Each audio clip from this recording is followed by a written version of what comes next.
வணக்கம். வாங்க சமைக்கலாம். இன்றைக்கி நம்ம கறி ரசம் எப்படி பண்ணுறதுன்னு பார்க்கலாம்.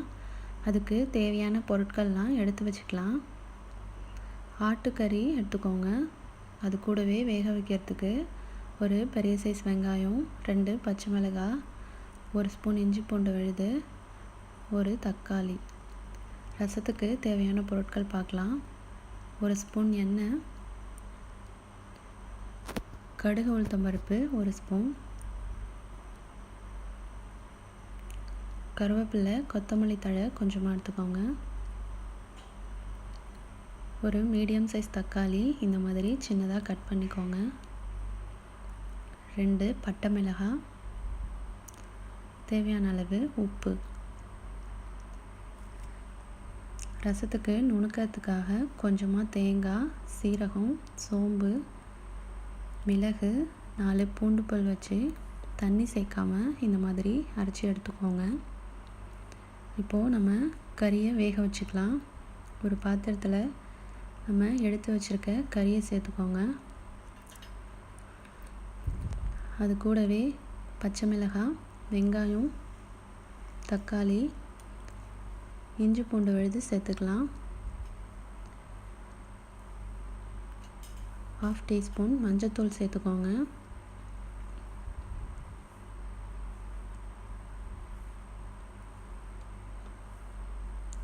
இப்போது ரசத்துக்கு தேவையான தண்ணி சேர்த்துக்கலாம். சேர்த்துட்டு கறியை நல்லா வேக வச்சுக்கலாம். ரசத்துக்குன்னு நம்ம தனியாக கறி வாங்க தேவையில்லை. நம்ம கறி குழம்பு வைக்கும்போது வெந்ததும் நம்ம அந்த தண்ணியை மட்டும் எடுத்து ரசம் வச்சுக்கலாம். கறி நல்லா வெந்துடுச்சு. இப்போது நம்ம கறியை எடுத்து வச்சுட்டு இந்த தண்ணியை மட்டும் எடுத்துக்கலாம். அது கூட நம்ம எடுத்து வச்சுருக்க தக்காளியை சேர்த்துக்கோங்க.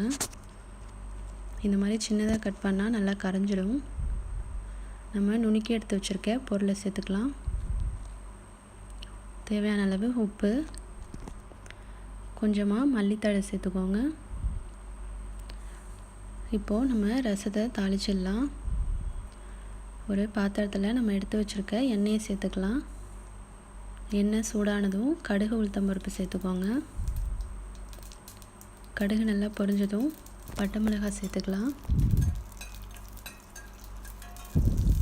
அது கூடவே கொஞ்சமாக கருவேப்பிலை சேர்த்துக்கோங்க.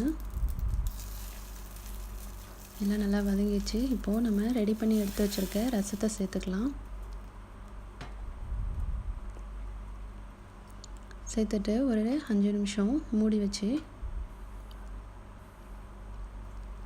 ரசம் ரொம்ப கொதிக்கக்கூடாது. லைட்டாக கொதி வந்ததும் கொஞ்சமாக லெமன் ஜூஸ் ஆட் பண்ணி அடுப்பை ஆஃப் பண்ணிடலாம்.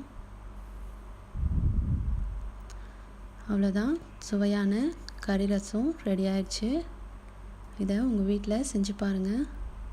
ரொம்ப டிஃப்ரெண்ட்டாக இருக்கும், ரொம்ப டேஸ்டியாக இருக்கும். எல்லோரும் ரொம்ப விரும்பி சாப்பிடுவாங்க. இந்த ரெசிபி உங்களுக்கு பிடிச்சதுன்னா லைக் பண்ணுங்கள். ரொம்ப பிடிச்சதுன்னா எங்கள் சேனலை சப்ஸ்கிரைப் பண்ணுங்கள். தேங்க்யூ.